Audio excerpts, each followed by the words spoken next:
This presentation is brought to you by Smoooth Productions. Oh, this is Smoooth Conversations.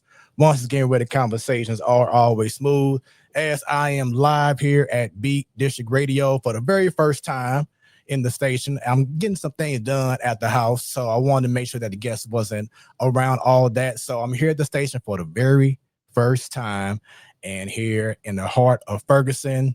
Once again, for those watching, sorry about the wait, but I hope the volume is good. Leave a comment. Let me know if you can hear me real good so we can keep on going with this wonderful show.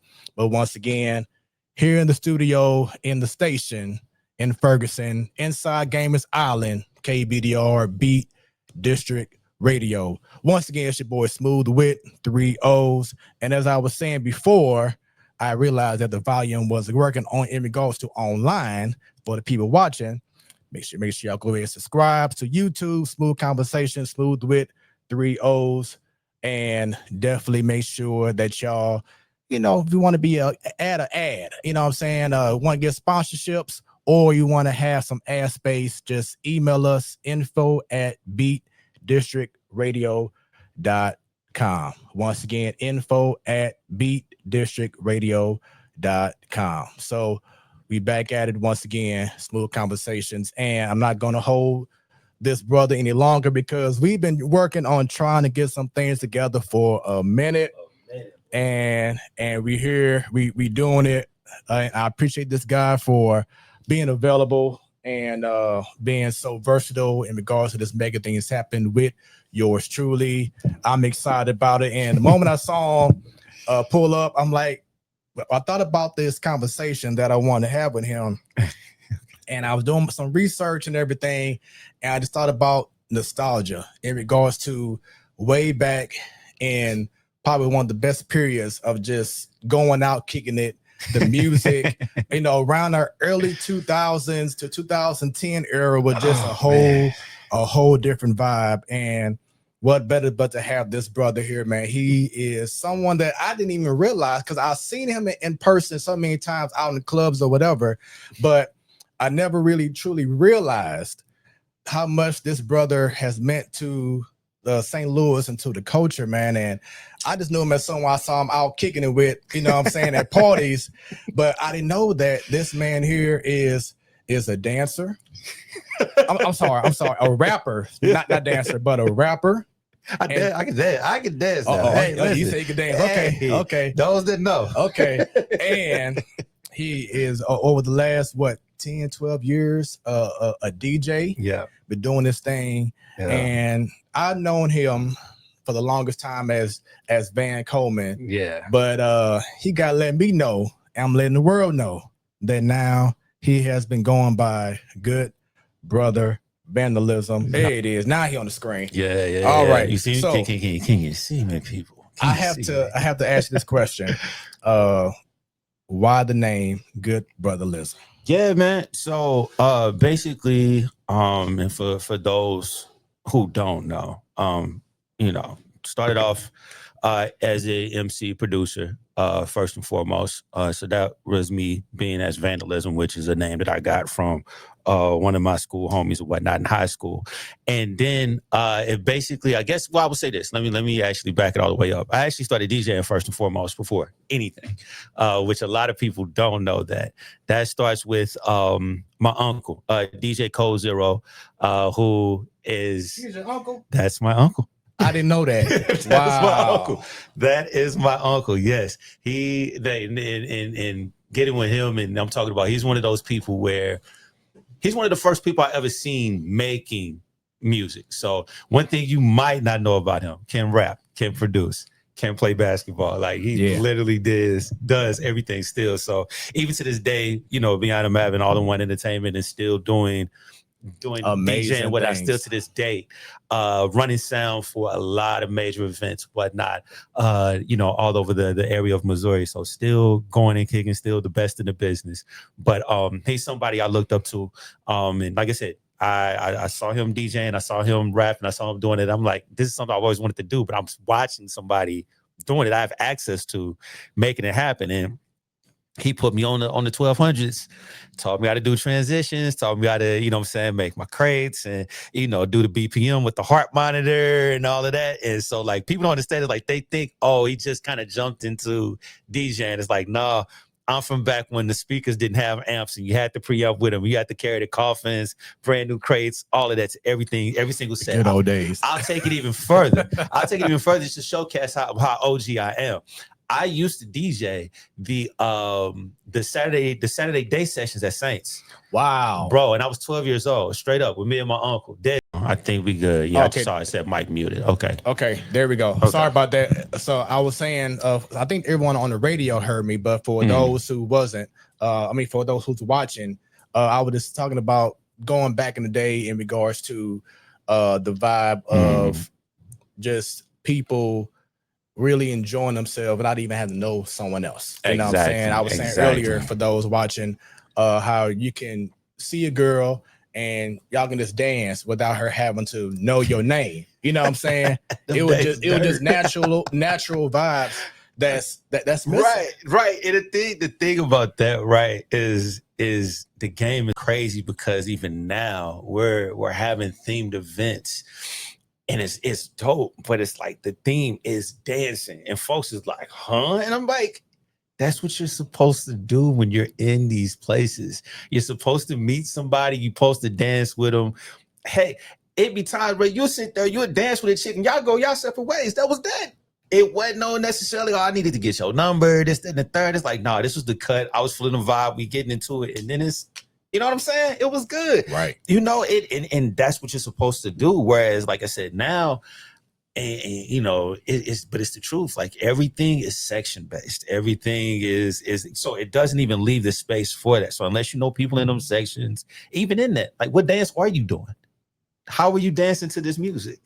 You know what I'm saying? Like, do you even know how to approach somebody to get a dance out of them? Like, and get their consent from that? Right. Do you know any of that? Like, what Mike ever said? Like, we know that we losing recipes. Like, so it's tough, man. And I feel like also at the same time with kind of how everything is going, like I like to say, time is a circle.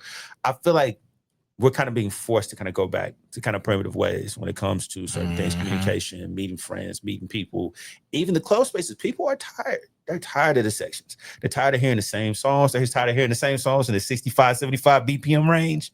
You're doing this for 4 or 5 hours. You know what I'm saying? They're tired of that.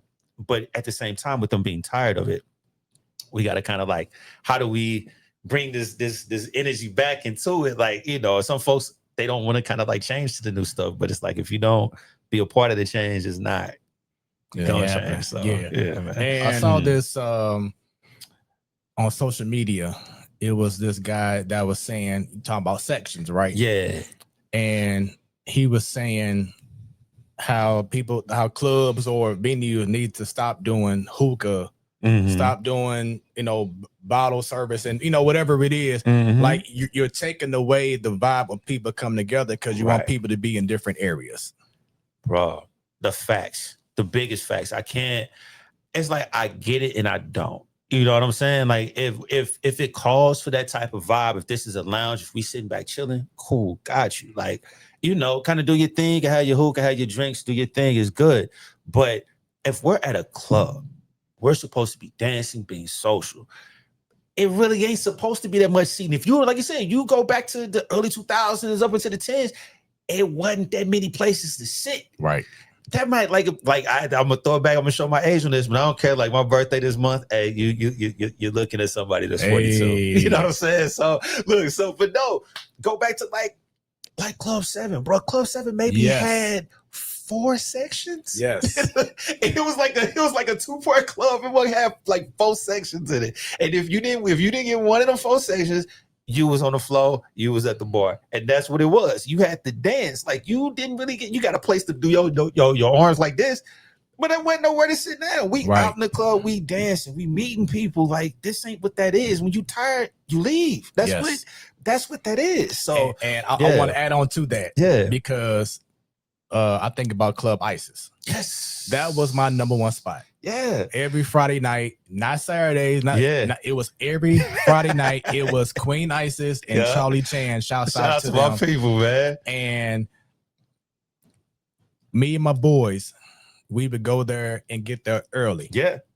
I didn't even have to drink because as soon as we came in, we already dancing because of the great music. Yeah. And then my mindset was, well, all these ladies are going to see me and my boy doing routines, having a good time. So then once it does get thick, right, they going to know, oh, those two can dance. Right. And that worked every time. And I swear that's probably how I met so many cats like yourself and others, is that people knew, oh, there goes Fred. Right. And his boy, one more time. It should be on now. It's saying on the screen that it's muted.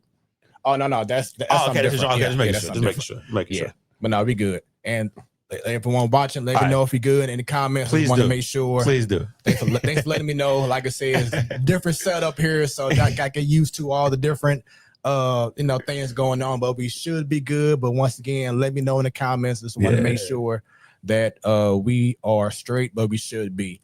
Yeah. But yeah, once again, we would get there early. So let's say doors open at 8. And it gets thick around 10 or 11. We probably there about 9. Smooth. That's what it is. That's nice time. That's nice time. Getting ready to do our thing. So by the time it gets thick, they already know, okay, we're going to dance with them. And it always worked, man. Those were the vibes I used to love back in the day. Man, and the thing is just, when I tell you, like, with the events and the things that I do, I try to bring that same energy there. And you can tell people want it. It's just the thing of just making sure the consistency is there. Like, if everybody's deciding that we're kind of moving away from this, then let's kind of make that stance, So it's like I liken it to I don't know, just the culture is kind of terrible. Like, I would say this, man, I ain't even gonna lie to you. There's a spot in Atlanta. That's a TGI Fridays in Atlanta that has a hookah section. Listen to me. There's a TGI Fridays in Atlanta, Georgia that has a hookah section. You can get your Jack Daniels ribs and a hookah. I kid you not. And it's just like, okay, I feel like we've jumped the shark, bro. There should not be hookah at TGI Fridays. There's no reason for that. But different, different club owners have realized the additional money that they get from kind of those auxiliary things, that being on the dance floor isn't the draw. You know what I'm saying? Is getting you to buy bottles, getting you to buy hookahs, is getting you to buy all of this stuff. They're looking at the dollar bills on that, but they're not realizing, like, we've hit the wall. Like, now that folks ain't really drinking like that no more, what you doing? You know what I'm saying? How do you fix that? Folks ain't really drinking. Like, like the generations that are hit, they don't drink like that. And I'm glad you brought that up because I do probably the biggest bonfire. I'm a brag on it. I probably do the biggest bonfire here in the Lou every year for Riverview High School.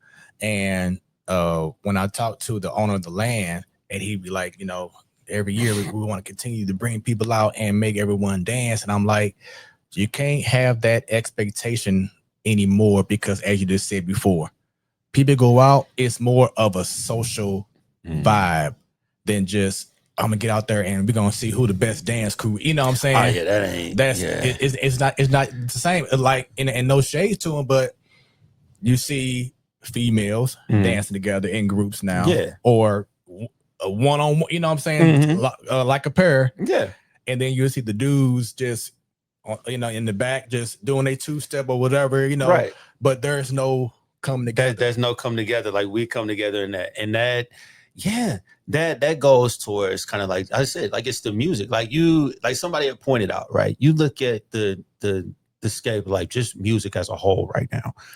There really isn't anybody who's like, there isn't a kid artist. There isn't groups of, like, younger, that, like, the youth isn't being focused on. I think Jermaine Dupri just did an interview talking about this, and it's not to say that we as grown-ups shouldn't make music, still shouldn't put music stuff out, but they're listening to what we're listening to. Right.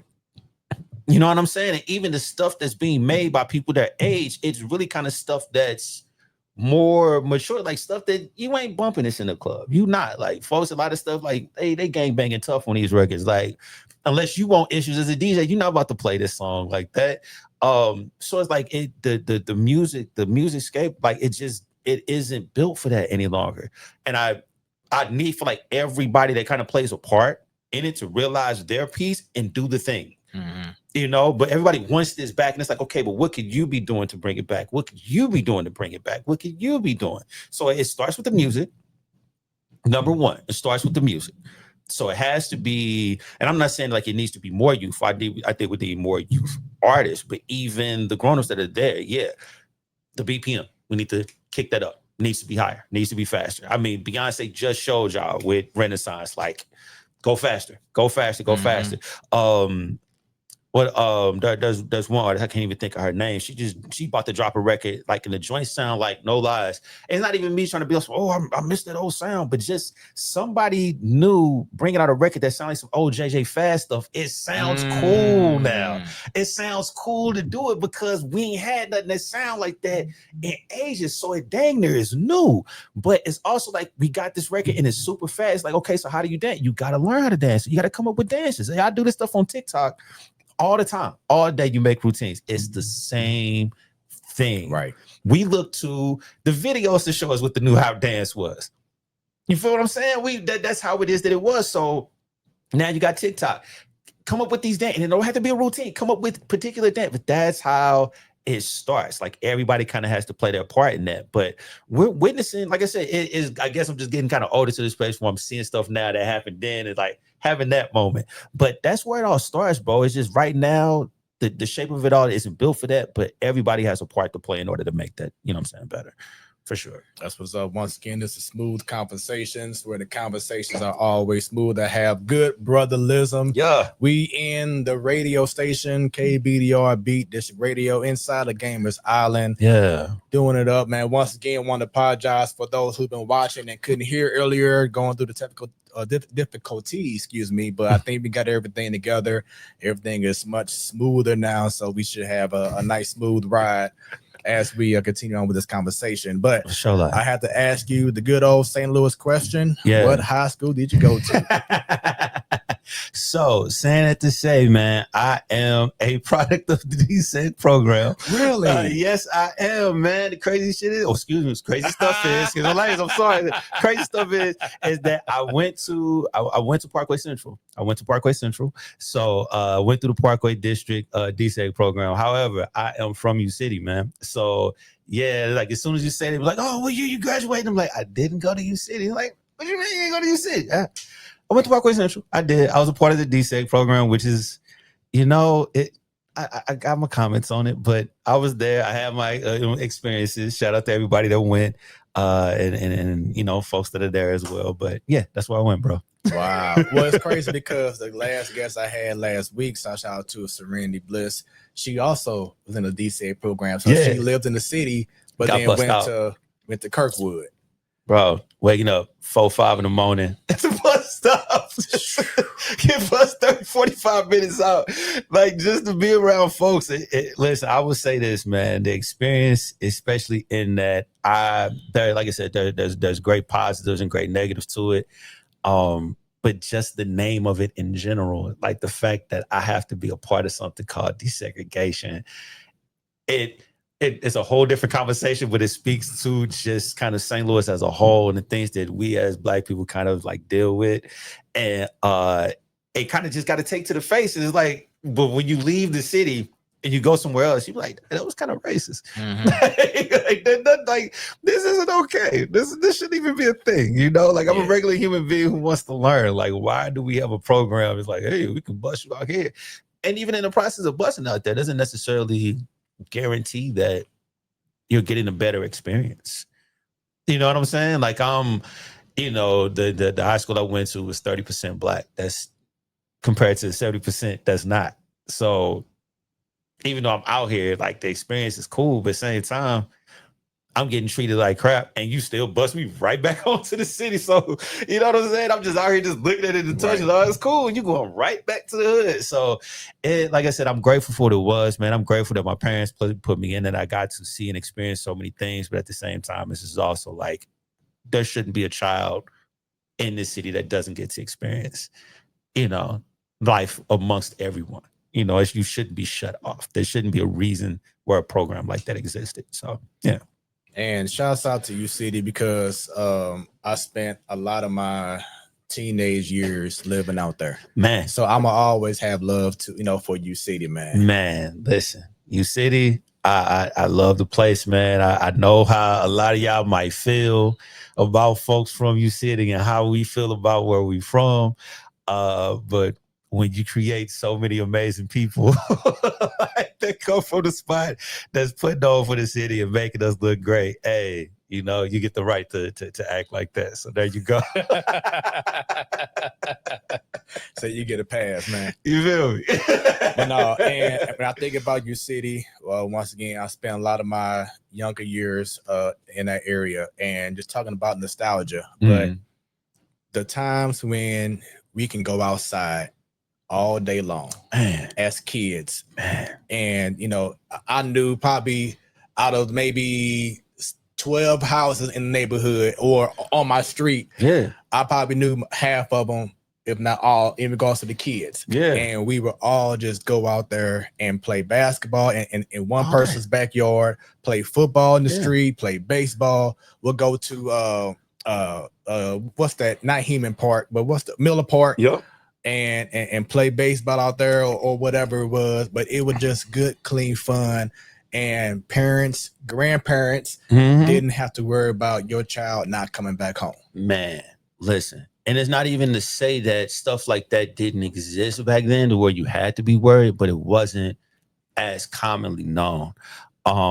And speaking to that, and I mean, Kalanda will tell you, like, I mean, I was at my grandma's house. They were at my uncle right down the street. We was all together as kids. Like her brother, my cousins, man, rest in peace to Bam. But Bam and Lonnie, they taught me how to ride bikes up and down the block. We in your city just doing our thing. Like, but that's how it was. Back then, people cared about the person next to them, the person in front of them, the person behind them. Like, those things mattered. You know, when you were on those blocks, like, you knew everybody on the block. You know, you come in the house, you hungry, man, my people is making food for you. Like, that's just the level of care amongst each other was a big thing. And of course, like I said, with how everything is going, like, we kind of lost our way. Right. And a lot of that, I will say, and not to kind of like get into another conversation, like with everything that's going on right now, we gotta get back to that. You know what I'm saying? For like naturally, just for preservation of just life as a whole, you have to get back to that unity. You have to get back to caring about, if you see this kid on the street, like, I'm not ignoring this child that's by themselves. Like, if they need help, figure it out. Like, it shouldn't be a thing. That should be just immediate.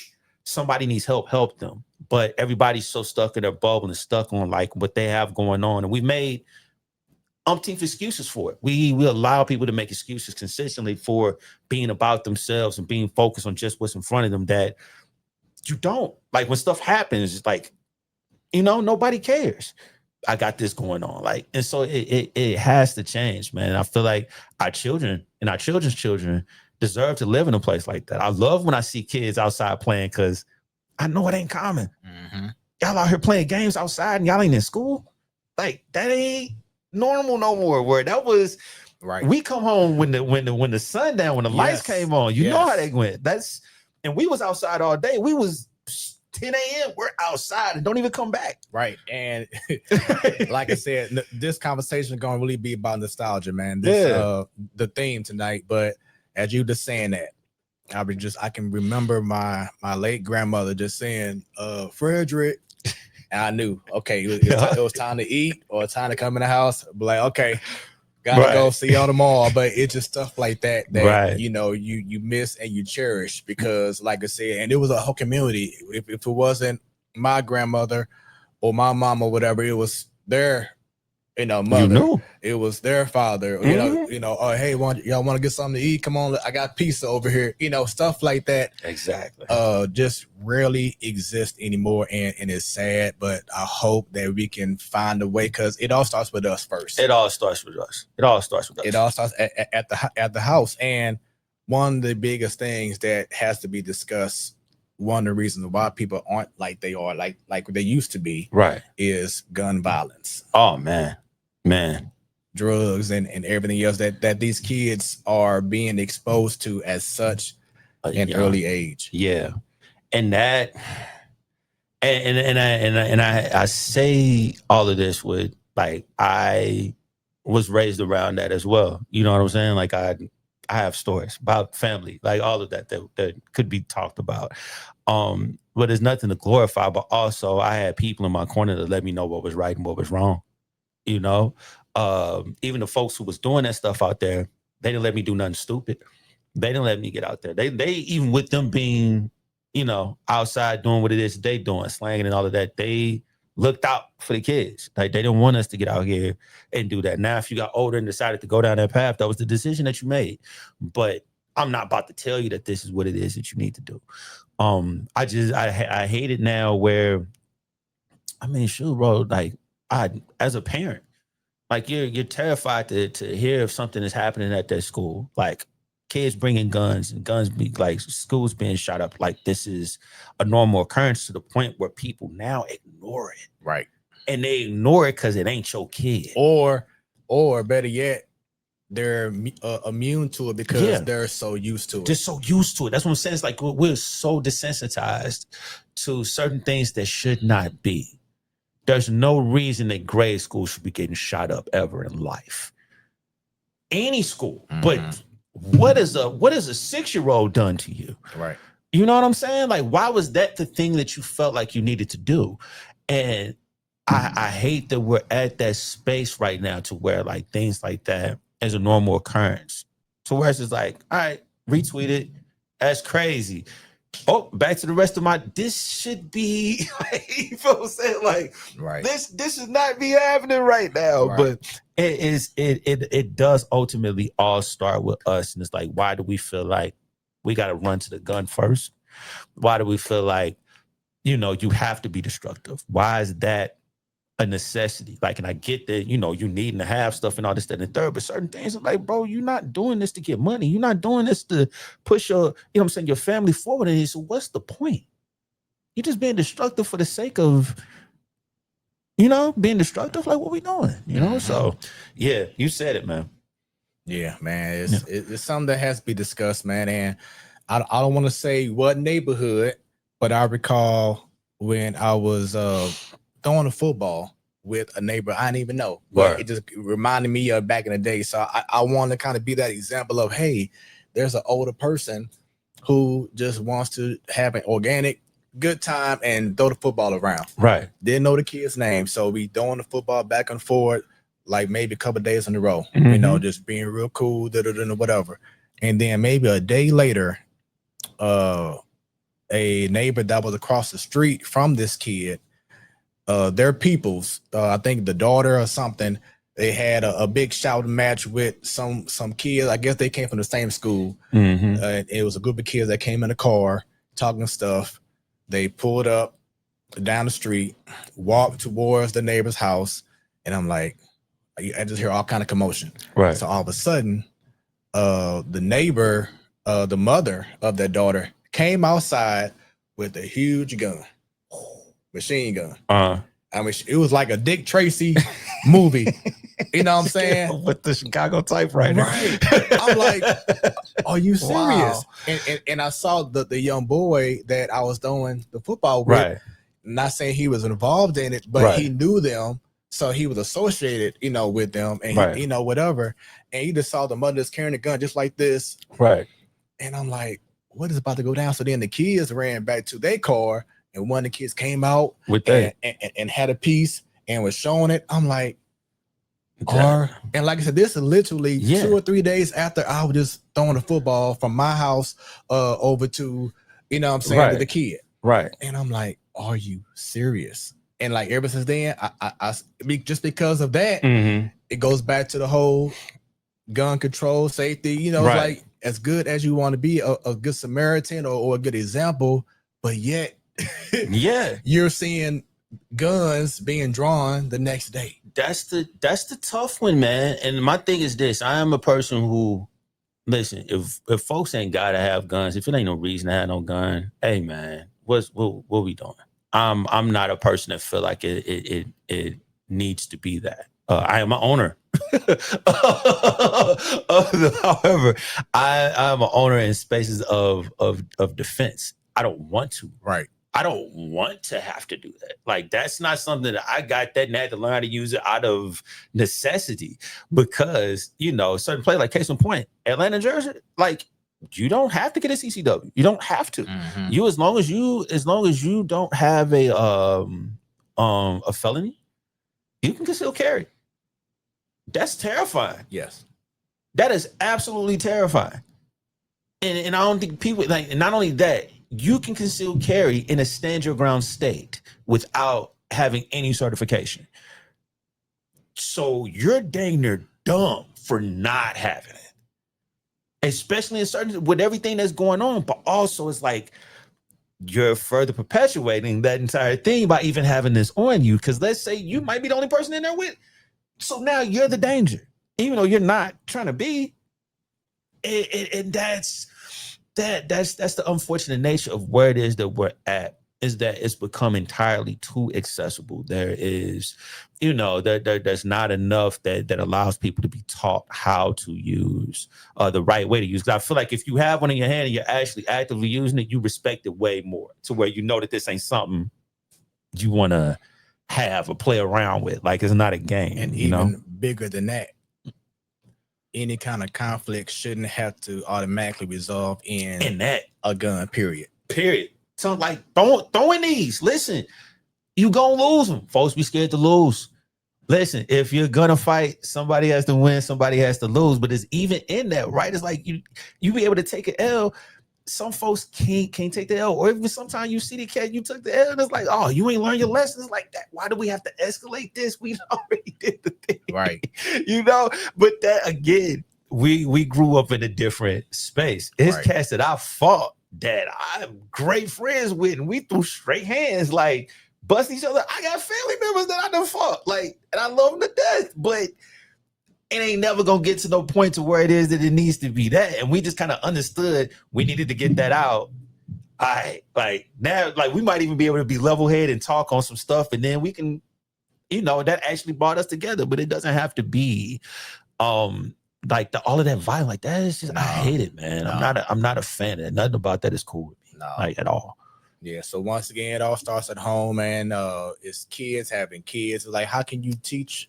How can you be, 18, 16, 17, trying to raise someone about the world?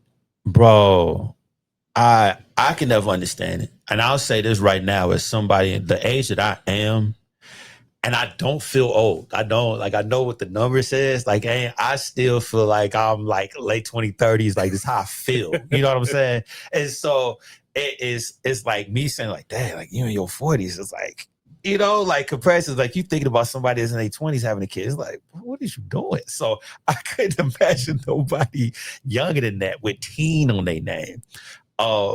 They're still growing. And I would say that, just the development, man or woman, it doesn't matter, or otherwise, it doesn't matter.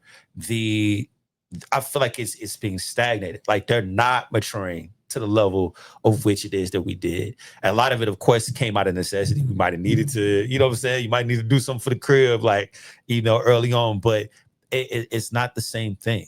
So I feel like at certain moments, and not to kind of be the old man or whatever, I feel like there's levels of it being coddled, but it's like also you at the age, like you know nothing.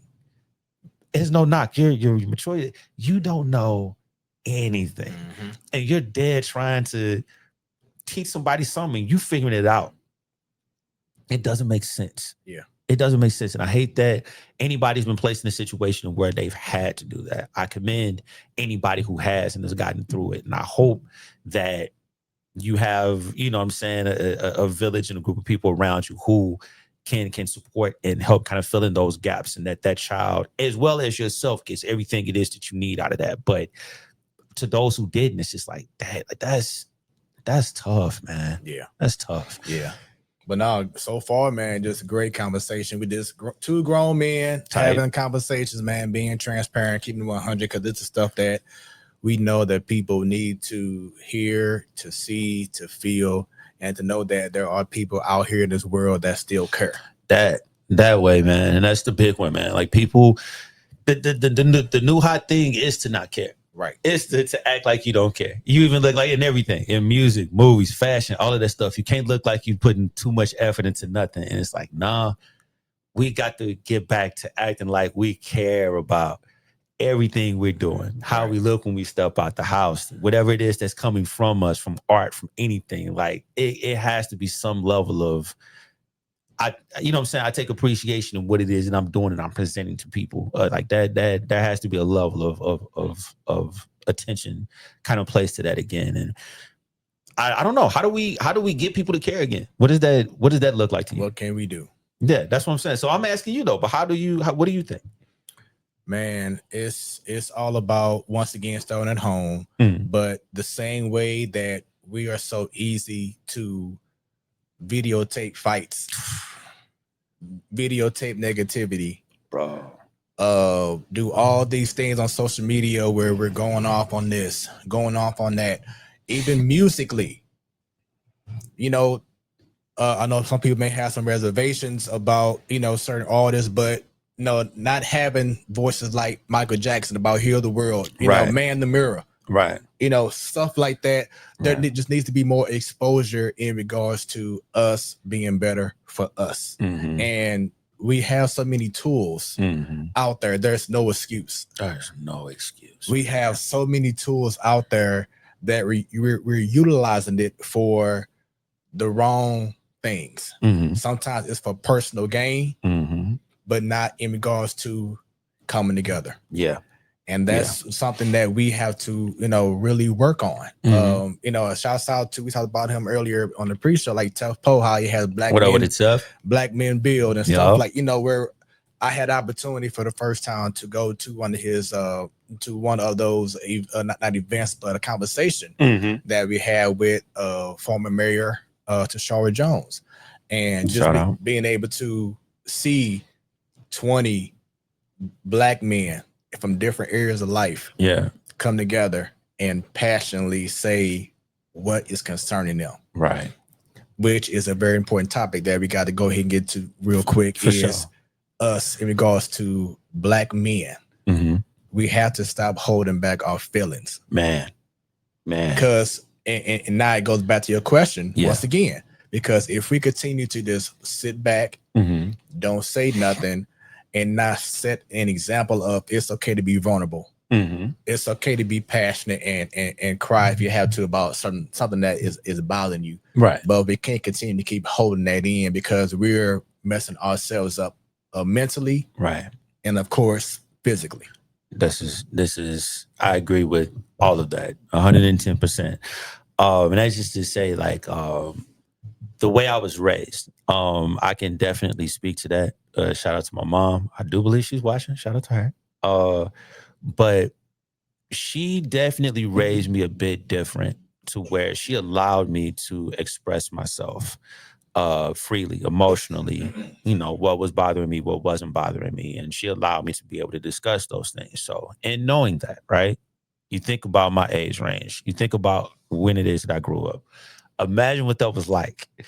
You know what I'm saying? Imagine what that was like in situations where, and I mean, you're talking about me like I'm a you know, former Hoover, all of that. Like, so dealing even in team sports, you know, and I'm dealing with boys who grew up with men, and it's like I can express that I didn't like something, and they take, oh, you being a punk, and then now we gotta fight because now you testing my gangster, and now I gotta show you that it ain't that. I'm just letting you know that I didn't like what you did. Like, it made me feel away. And the reality of it is that isn't gender specific.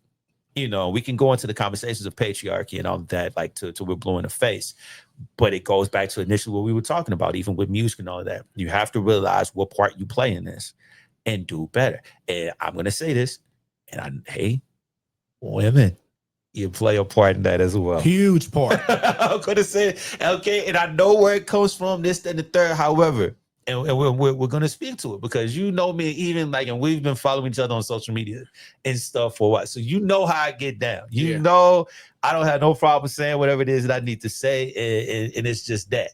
But you get into the conversations all the time where the people talk, oh, you being sassy, oh, you block me, you sassy, oh, you sad, you say. And it's like, do y'all realize that you're perpetuating that forward to where men can't be emotional, men can't be open, men can't be these things because I'm too worried about looking like I'm soft or like I'm a punk or any of these things towards you. So you're never going to get that side of me.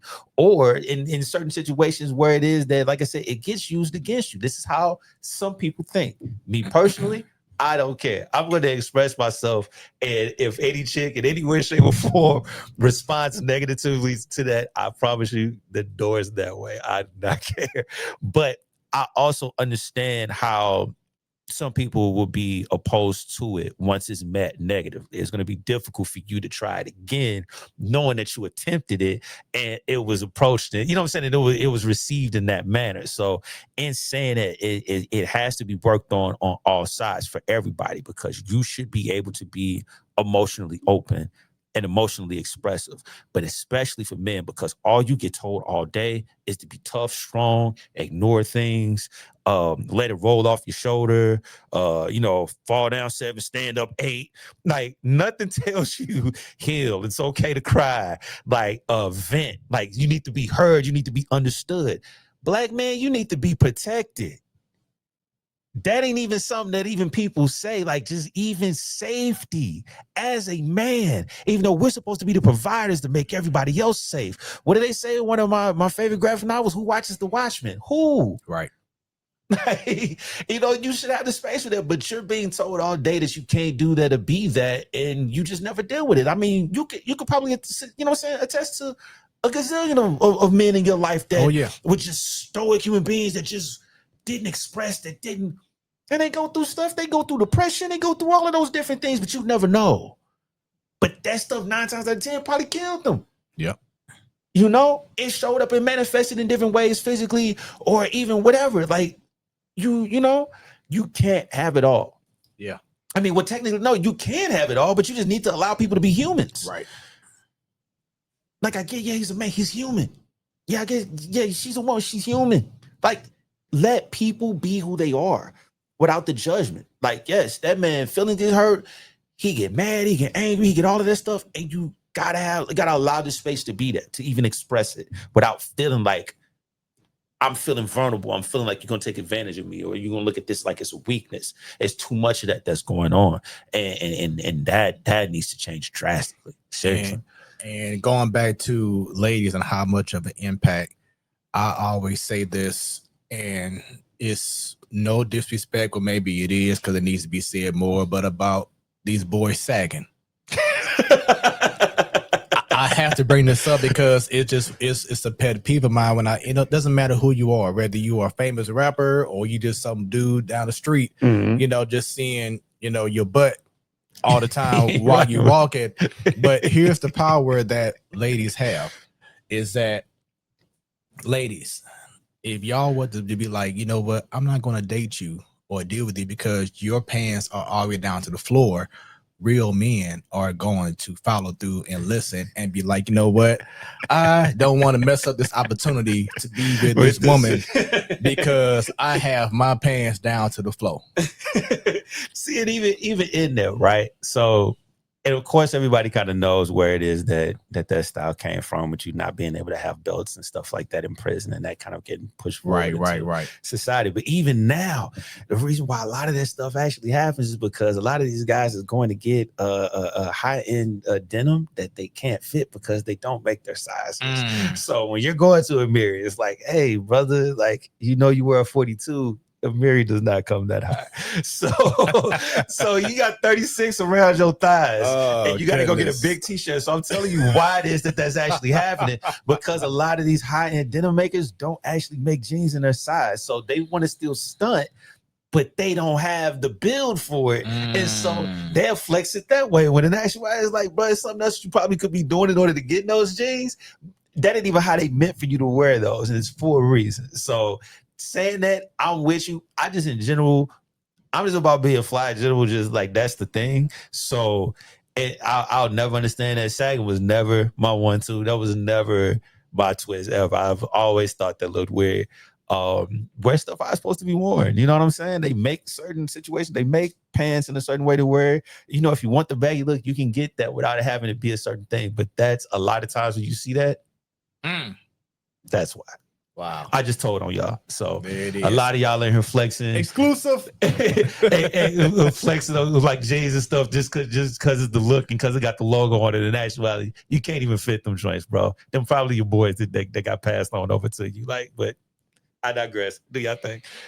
So I want to bring this up because this came across my feed when I was doing some research, and I wanted you to address this. I got you. So if you see the screen right now, you have. Oh yeah, for sure. So yeah, you man. talking about this post here. I want to go ahead and get into it. You said, so my summer, it was cool, man. Spending doing what I love and doing it with the people that love me. I spent it watching my kid grow.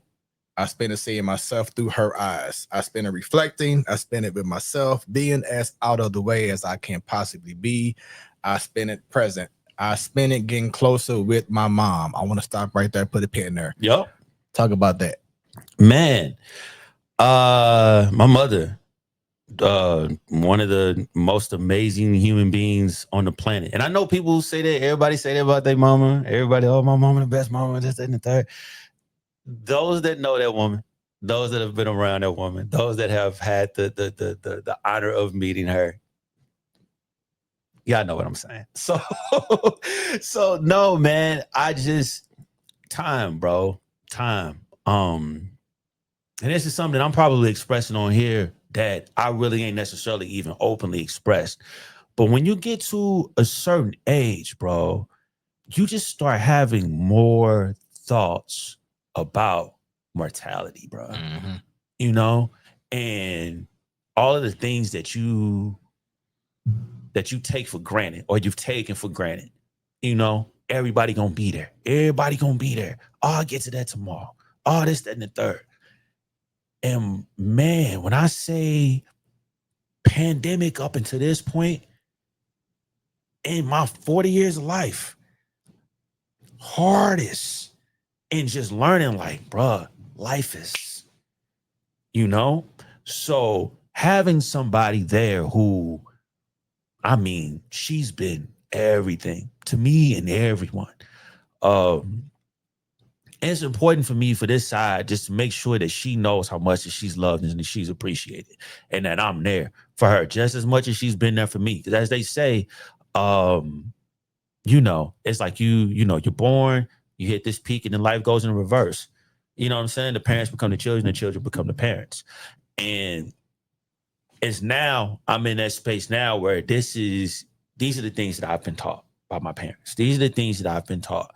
And I got to be there for them. I got to be there and more support for them. I have to, you know, and it's something that I want to be because they were there for me, getting me up off the ground, putting things together for me. So I was able this summer with a lot of stuff going on, was able to just really have life slow down and just what's in front of you. Who's here? You know what I'm saying? Who's the consistent people? Who's the ones that are there, that are present, that are really have been looking out for you, that consistently look out for you? We ain't talking none of that fake, hey, what's up, this my dog, this, that, and the third, and you only hit me up because you want to get into an event or all of that. Like, it ain't none of that going on. Like, who's actually here? And, you know, I took that count. I mean, it's only so many people. So it's my job to be as present for them people and I let them know, like, I do not take you for granted at all. You put that, like, and nobody asked you to feel the way that you feel like about me. You feel what I'm saying? And you did it. So it's like, I want to make sure you know I don't take you for granted at all. So that's what that was. Yeah. And more people need to hear that, no matter if it's your boy or, you know, family member, whatever it is, just taking that time, that maybe 5 minutes, and just reach out and say, hey, yeah, I'm just here to check on you and see how you're doing. Bro, that can change someone's day just like that. And the real is, man, I had a conversation, man, with some close friends, like not too long ago, but not. And basically kind of commented them on that. Like, listen, I don't feel like we're necessarily equal here. The reciprocity is non-existent. And, you know, I'm not a person, I don't want to sit there and be pointing stuff out, but I'm also folks that that know me, I'm not the person to get into arguments or debates about what did what. I still trap. I remember everything, and I'm not a person who likes telling one-sided stories. If you don't want to hear the truth, don't come to me with any stuff. But if I'm saying that, especially with me being a Libra, shout out to my Libras, we a lot of times like to go along and get along. And folks will take that as, and I'm going to teach y'all a thing here, people take that as indecisiveness, when in actuality, a lot of times Libras don't like for their decisions to be displeasing to other people. So they would rather for decisions to be made to where everybody is okay, rather than it be something that they're doing and everybody else doesn't like. Saying it to say, Libras, stop doing that.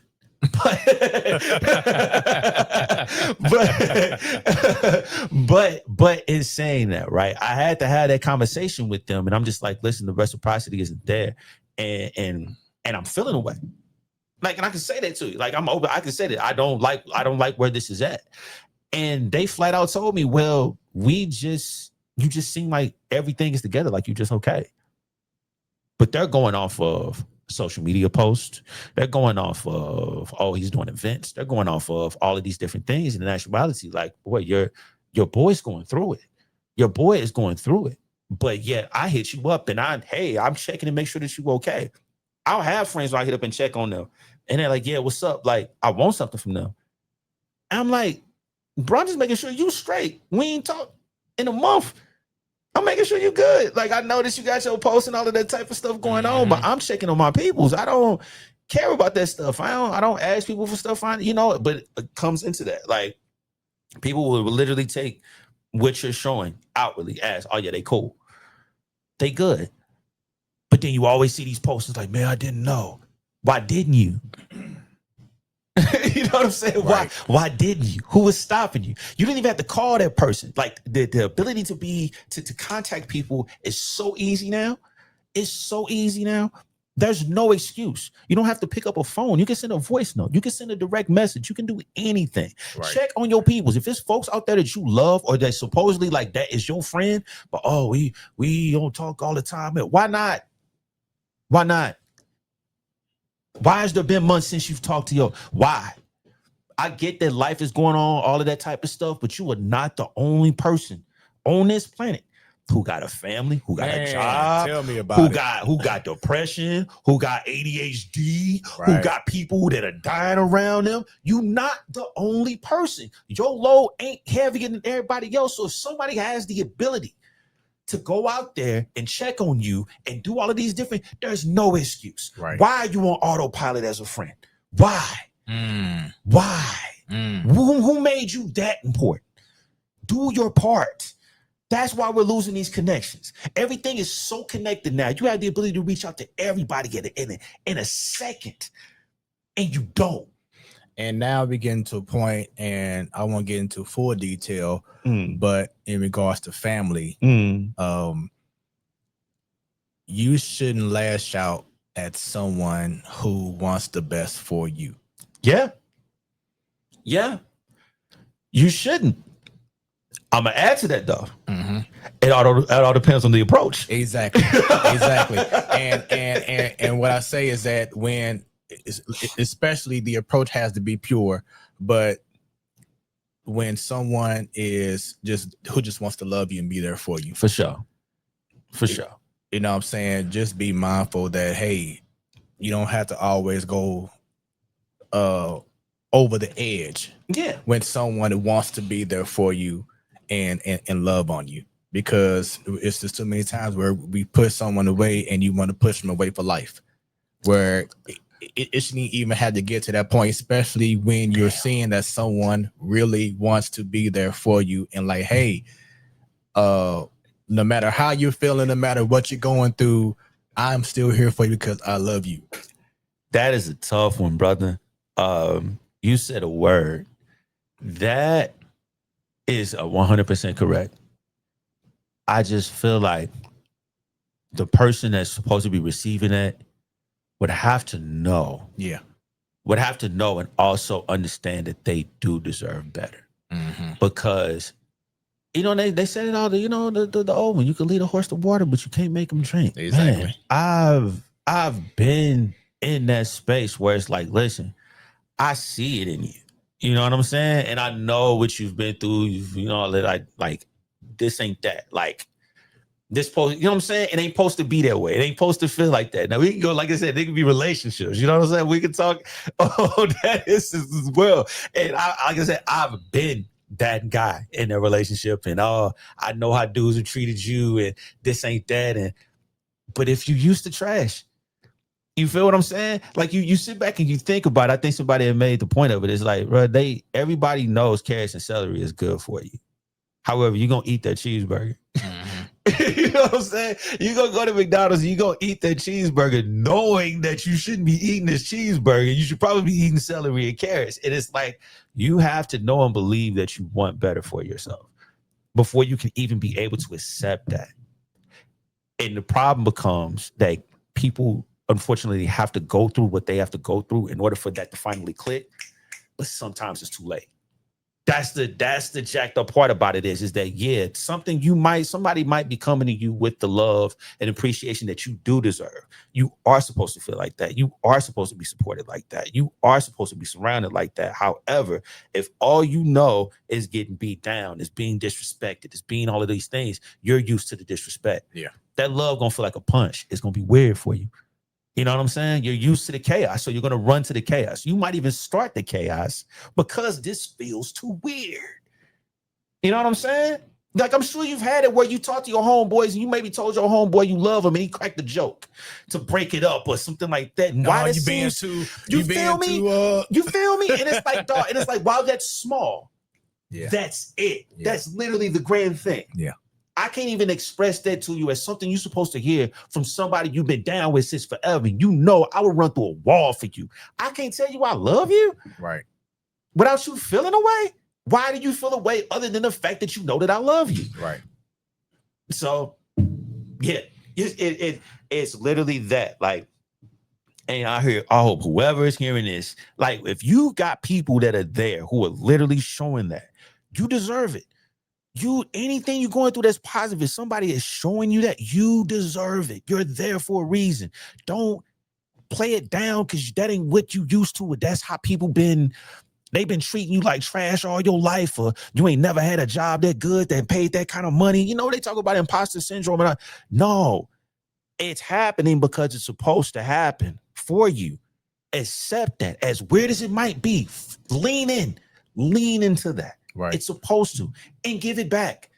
And reciprocity, people. Reciprocity is the word of the day. Once again, Smooth Conversations, where the conversations are always smooth. It is your boy Smooth with 3 O's. Yeah. Got in the building, in the studio, the radio station, KBDR Beat District Radio. Shouts out to my fam. Yeah. Got the one, the only GOODBROTHERLYZM. Yeah. We just out here just talking, man. Yeah, man. I love it. Like I said, no playing conversation. We just bouncing back and forth. For sure. And that's what I love to do, man. I don't want to have no set chords. Okay, bullet point here. Okay, let me add. You know, it has to be organic for me. It has to be. And I mean, I feel like you're gonna get the best out of people when you're doing that, because I mean, you hear, and I mean, don't get me wrong, we had those questions about your career, life, this, that, and the third, but it's like, also, how often you gonna hear those questions on every interview that's done? Like, no, I actually, beyond the fact that, okay, I love and enjoy what it is that you do, let me get to know you, what you think, how you move. Like, and when you have these conversations, that's how it is that it's done. But people don't know how to talk to people. So right. So definitely want to ask you, man, if going back to your high school years, what would you say was your biggest takeaway from high school? Going back to my high school years, what was my biggest takeaway from that? Man, you could be the most popular human being on the planet, but everybody ain't your friend. That was it. Like, I mean, folks would tell you that. Folks that have went to school with me, whether it been high school, whether it been, you know, when I did college for a second, whether just in general, if you know me, I know a lot of people. And it's not something that like, I'm like, oh yeah, I want to know everybody. I make friends very easy. That's, you know, that's my thing. I don't have no problem with that. I love people. I love meeting folks. I love giving energy, you know what I'm saying, receiving it back. but some people just ain't there for you. Like they, you know what I'm saying? You might seem like it's cool, but then you'll get into those certain pockets and you're like, I'm clearly not that friend for them. So like I would say that high school is one of those things where I learned that the hardest way, and it allowed me to kind of approach life with that. And I'm glad that I learned it then, because there's some people who are grown and still don't know it now and are going through tough transitions with, oh man, I thought this was my friend. And it's like, man, you know, the signs were there. And a lot of times we love people so much that we'll ignore what's there, you know, or we'll even, you know, we'll tolerate it knowing it is there because we just don't want to be alone. Like a lot of people don't want to, you know, have those conversations. Like you're hanging on to friendships just because, you know, it looks good to have the numbers. But the reality of it is that these people don't like you, and you 9 times out of 10 probably don't even like them either. So yeah, it was cool, but that was the biggest one for me. What about you? So I was big in regards to my mom, the fear of my mom if I didn't do what I was supposed to do in school, which another conversation that could be had later on.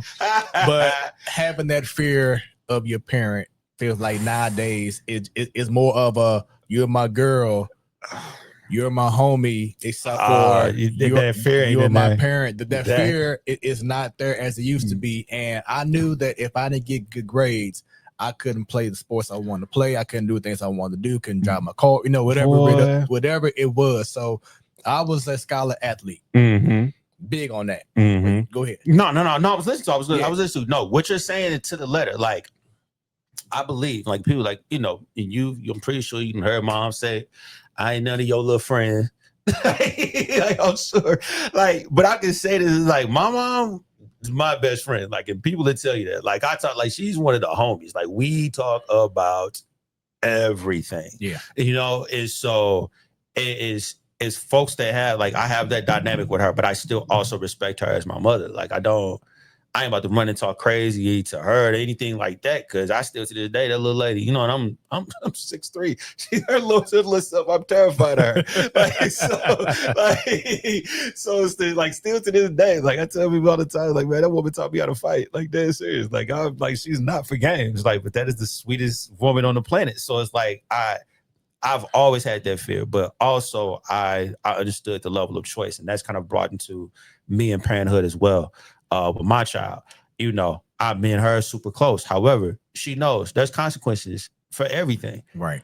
I ain't got to say much but her name. It stops. Whatever it is because she knows. However, you good, you chilling. That's pretty much, you got free range to do whatever. Like, you know, you got as much leash as you want to have here. Like the minute that you get to acting goofy stuff, we pulling it back in. That slack is coming off. Like, this is. And because she has to learn that as well. Like, life is going to be as easy or as tough as you make it off of your decisions alone. You know? And it's not to say that, like, the stuff ain't going to happen to you. Things will happen. That's life. But I'm talking about is you personally, if you can control your decisions, you're straight. You're going to be straight for the most part. So that's the big one. I feel like a lot of time, like you said, everything is accessible. Everything is like everybody's getting rewarded. You know, like there's no sense of I have to work towards this. There's no sense receive that reward. Yes, and there's no sense of like really like being hungry for something and really pushing forward, because again, everything's so accessible, man. And I feel like a lot of times people put the parenthood, they put that in that same space. I can't stop them from doing this, so just might as well just, you know, whatever. Like, no. Put the blocks on stuff. That's what it is. That's be a parent. Right. Yeah. But yeah, like I said, man, scholar athlete, played multiple sports, was in the honor roll, leadership compact team, you know, all the like high honor stuff. Right. Proud to say I was like the highest ranked male in my class, you know, all 4 years. So that boy Smoooth crazy. Oh yeah. So, you know, took good pride. Yeah. And I went to Vashon High School too and made it happen. You know what I'm saying? Out of Vashon. Ain't no excuses. Yeah, you know what I'm saying? I came in and did my thing, you know, never had an issue. You know what I'm saying? My 4 years, I gained the respect because people knew me, you know, in regards to just being to myself a lot of times. And just being in the books and then, you know, playing sports and just being mad cool. You know what I'm saying? So that's just how, and still to this day, if people just know me, they just know like, man, dude just laid back, chill. You know, I never, even though I do like this podcast, and I have 3 other ones. I have the Platform Sports Talk Show. So make sure y'all go ahead and show love. Scan the QR code for those watching right now. Type right your screen and connect with all things Smooth Productions. But you know, I have these talk shows. I have this, whatever. But like when I'm just outside of that, if I go out to an event, I'm chill. Yeah. Like I really don't talk unless, you know, you come to me. I've never been a type to be like, hey, what's going on? You know, I just been like, hey, what's happening? And then if you have the conversation, let's go. But I've never, and my wife's probably still surprised by that. But shouts out to you, wifey. You probably watching, listening. But you know, she'd be like, oh, yeah, you kind of chill. I'm like, that's usually how I am. Like, you know, unless you come to me about something, I'm not really like the start off outside the show. But you know what I'm saying? I'm not really that person that be outgoing, like, hey, so But I have a conversation with you if you want to have one. Absolutely. You know what I'm saying? Absolutely. So that's just how I roll. But that's why I want to ask you, what would you say the person that you are now to that high schooler? Yo, what would I say to him? Yeah. Ooh, man. Hey man, ignore these women, bro.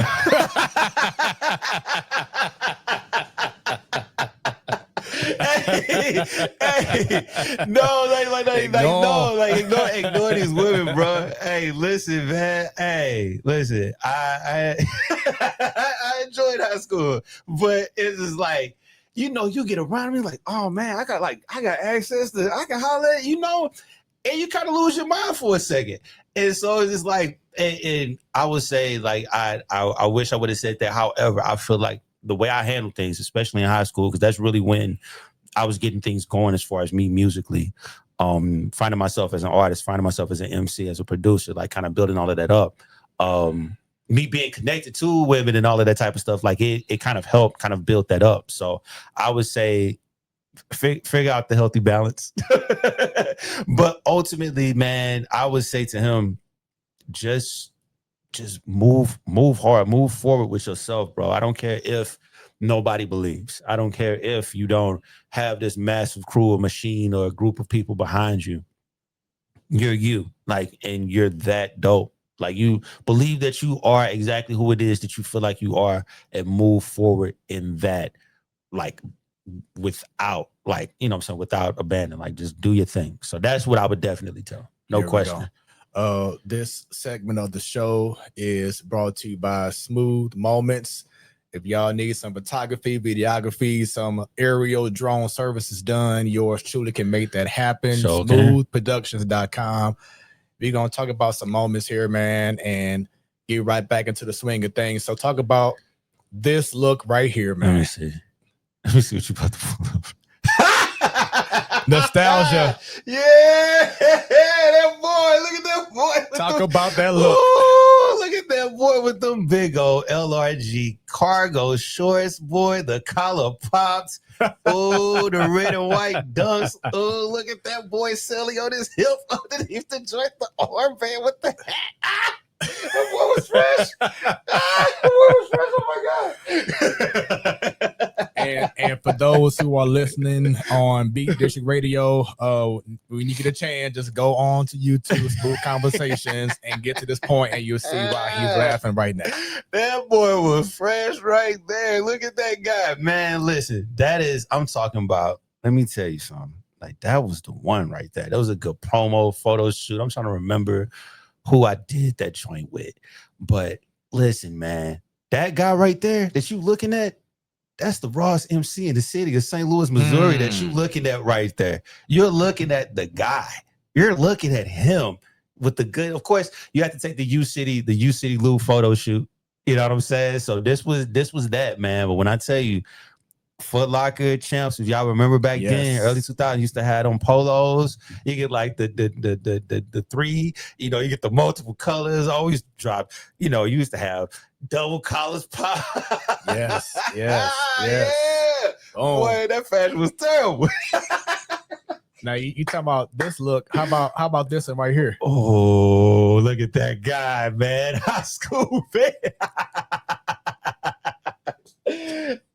Hey man, that Taco Bell is still there on Olive in Chesterfield, bro. Okay. If you get to it, that joint is still there. I forgot. I don't know what high school dance or what I was coming from. But back when Hawaiian shirts, like with the wool, when they really was rocking them joints. Oh man, you remember that? Remember like the Chinese hats? Yes, sir.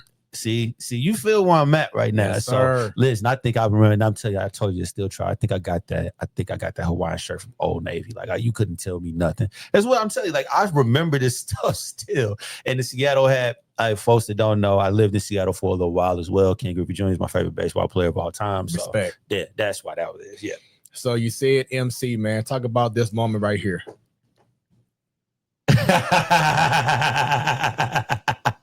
What up, Reminisce? What's going on, boy? That's up in the background. Hey, so this here is at what is the spots over downtown? This was my album release party for the first Megatron Majors. This is my album release party, man. And when I tell you, man, so many people came out. That was such a dope moment, man, for the city, a dope moment for myself. Was that the old Rock House? That is the old Rock House. Okay, that's what it is. And we had that joint packed for my album, which was crazy. Still to this day, like I'm still like, bro, like people really came out for that joint. But yeah, that's the album release party, man. Honestly, looking at that young dude, all them people that came through, folks that came that just believe and love what I do, what my people do. And man, still to this day, like folks still talk about that. So that made me happy, man. That was a dope one. So what inspired you to get into being a rapper? Man, I'll say it. Like I said, it was one of them things that I think I just kind of naturally gravitated to. The music was always around me. Whether it be from my mother, whether it be from my grandparents, what they're playing, like when we're cleaning the house, all this, that, and the third. Music has always been around me. My mom, she danced, so she would like being like, dance crews and all of that stuff when she was coming up. And I mean, even her, when I was born, like she, they've been on like dance TV shows, so like they used to have back in the day, like The Grind and all of that. So they had a local one, like she had been on that as well. Like and I've always had DJs and stuff around me. Always, like I told you, my uncle, like a couple of other family members. It's always been around. But I've always known hip hop. I always thought that was dope. I just remember I wrote my first rhyme when I was 7 years old. When I was 7, bro. I was 7 in Seattle. I wrote my first rhyme. So it was super whack, but I wrote it. And you couldn't tell me nothing. So it's like I got around the cats in the hood and spit the verse, and they was like, "Oh, that was raw." But then I could tell it was raw. It was like one dude. He was like, "Man, I heard that on the radio last night." That's how I know. Yeah. if you thought that you heard that on the radio last night, they came from me. Oh yeah, bro, we gonna go ahead and keep this going. So this, like I said, that me running into my Uncle Cold Zero and seeing that he was rapping, seeing that he was doing all of that, that made me want to like be a little more serious about it. And then once I got to high school, I'm battling people, whether it be like online and forums. You know what I'm saying? Like I would do like the text battles and all of that stuff at different forums and whatnot, and even at school and different trips and stuff. I would be battling people. But once I'm really like seeing like, oh, like I'm for real, like kind of raw. Here we go. Let's see how far this goes. And so that, I think I was my senior year, I had an internship at Q95. At Q95, folks remember, I'm saying, Q95, I had an internship there. And there I'm with a bunch of folks like that I knew, of course, from parties, this, that, and the third, but I'm there interning, seeing what's happening. I ended up getting really tight with DJ Rec One. I ended up getting really tight with DJ Rec One, who, of course, not only was radio personality there, DJ there, but he also cut all of the commercials that were on the radio station. So I would be in the studio with him just learning how he's cutting commercials up. So, people would bring the different promos in and he got to record the voiceovers and do everything in Cool Edit Pro. Like I remember all of this stuff. Mm-hmm. He would show me how to do it to the point where I was cutting the commercials as well. I would also do the voiceovers as well. So a lot of times people with commercials, they had no idea it was me speaking, but it was me on those commercials talking. But then I would be there late. Internship, you know what I'm saying? Only so much. And I was supposed to be there for the hour for the credit. I would get there. I have that school. I would get there at 1, 2. I wouldn't leave at midnight because I'm just learning. I'm like, if I'm going to learn this business, like what better place to do it, but there. So I'm getting all the connections, learning all the different labels, all this, that, and the third. And then, you know, it's late, ain't nobody in the office. The recording stuff is still up. Uh-oh. So I went ahead and put a little beat in that I wrote something to, and I recorded my first song in there. That's how I did it. I recorded. I was like, man, this mic sound good enough. This studio sound good enough. Like, I think this would sound good if I put vocals over this. And I did it. And I let Rec hear it. And he was like, oh, this raw. I was like, thank. And then I let Charlie Chan hear it. Chan was like, you take the curse words out of this joint. I'll play it tomorrow on the mix show. Wow. I said, what? I went to the office right next to that mug. I'm talking about I reversed every curse word, dropped everything. Is at the point I learned that's how I learned how to edit music and all of that type of stuff, like or edit recordings was cutting those commercials. So I took all the curse, this, that, the third, handed him that mug. And you already know, Chad at that time had the 5 o'clock mix on Q95. This is the joint you listen to, the rush hour joint. And he dropped George, world exclusive. They didn't drop my joint. Oh, you couldn't tell me nothing. You couldn't tell me I was not the world. You could not tell me I was not the code. You could not tell me I wasn't Jay-Z at that time. You couldn't tell me I wasn't. But it's like the minute you get that feeling, like it was him, it was Rec, it was Biko, who also folks know his Needles. Shouts out to him. They played my record. Like, I was getting like, it sounds crazy, but I was getting like 4-5 spins a week. But it's like I'm getting 4-5 spins a week as an intern compared, like, it's cats that got labels with machines behind them that wasn't seeing these spins. So they like, who is this dude? Why does cat keep getting these spins? So that's how everything kind of like going. Like that internship did so much for me. As far as connections to the industry, connections with people in the music scene here in St. Louis, and it just blossomed into something amazing that I've been able to have my stuff heard all over the world, man. Like, so I'm grateful for real. That's truly amazing, man, right there. And I think about, once again, nostalgia. And don't you miss when you used to go out to the club and like the next day you look in the paper or whatever and you see something like this pop up?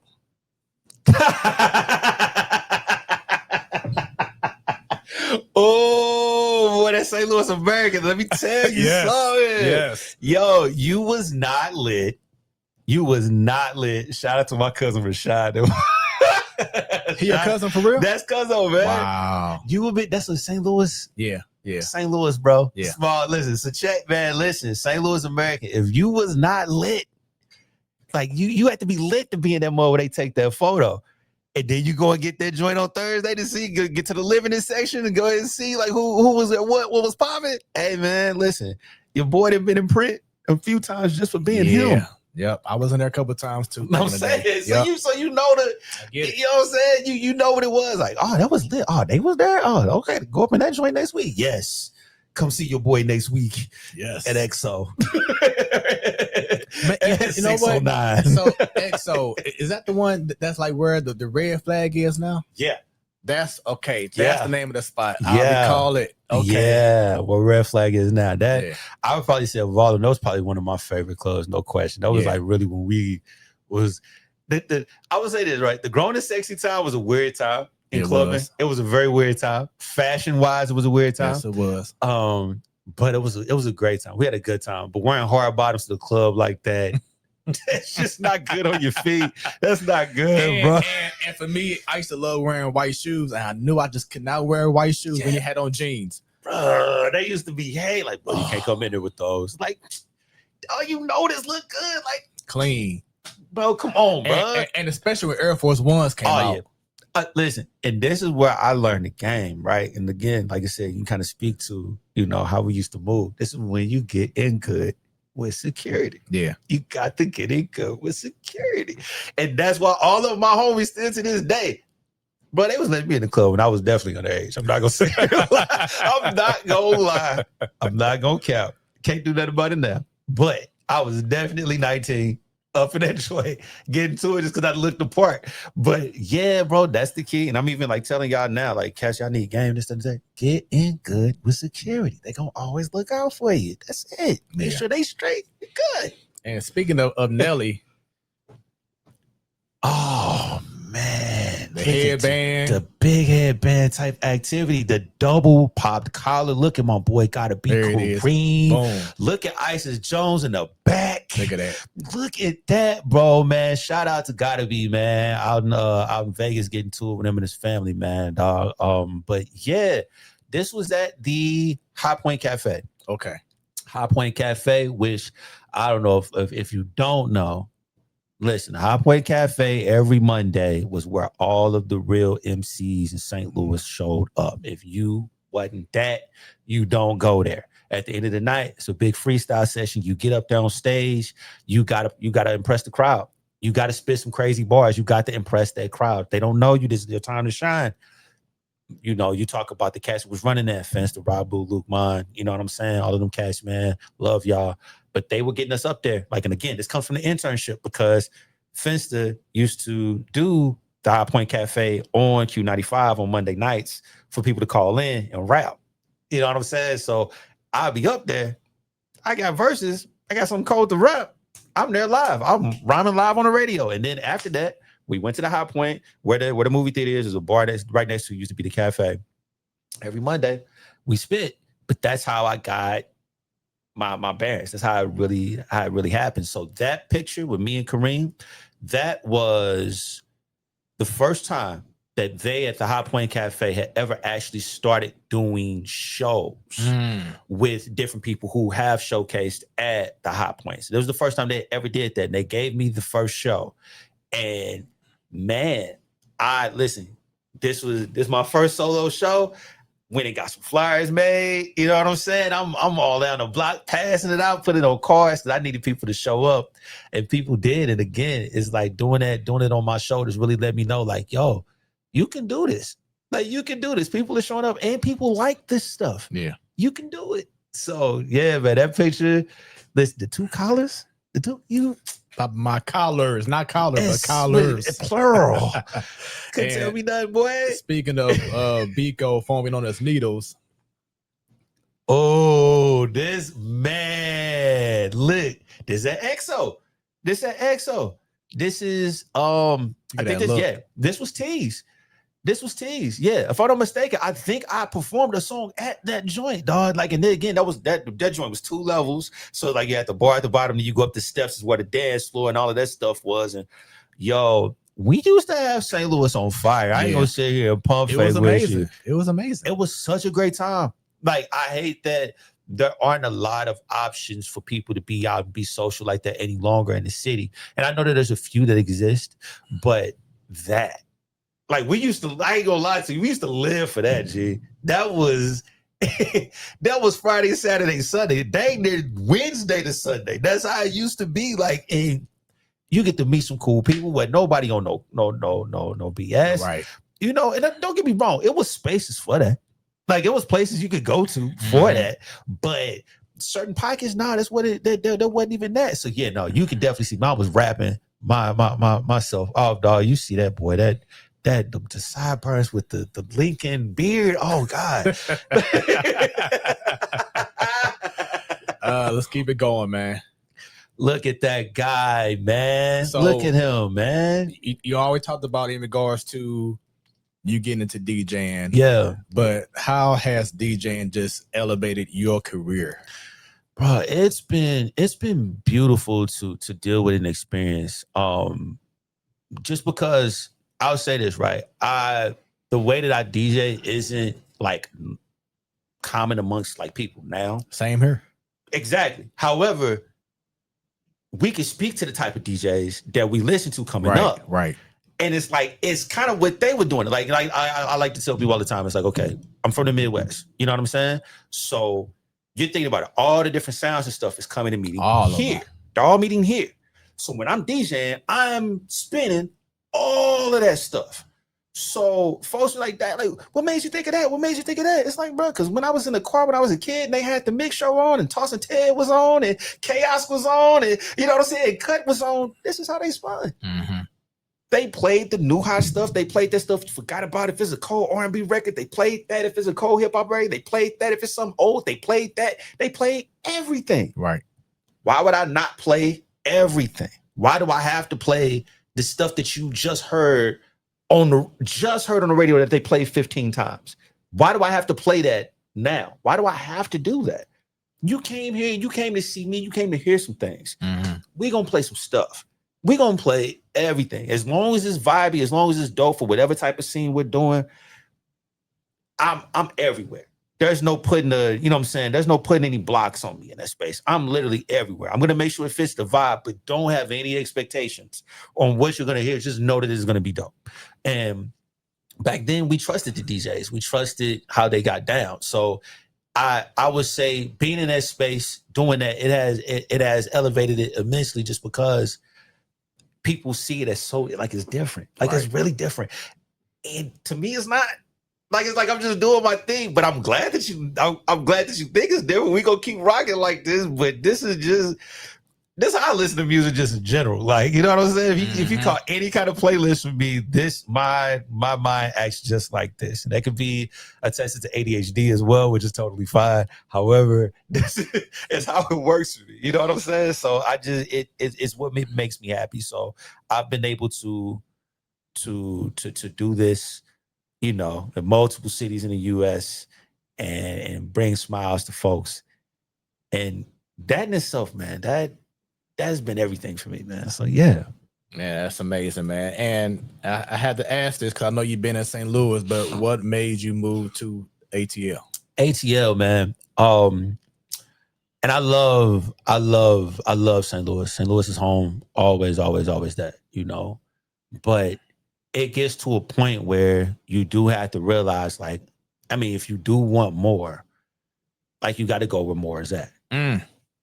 You know? And that's not a knock. It ain't. In any way, it's is that just a knock. reality. That is reality. And I'm not, like, and that's not to knock the city. That's not to knock any of that. I love my city. I love all of the new things we were building up. I mean, honestly, even just looking at Ferguson now, compared to the last time I seen Ferguson, when it was 18 people in front of that police station the day after Mike got killed. Like, looking at everything that's happening now, like it's evolved, which I love that. But it's like, can I speak to that to everything in the city?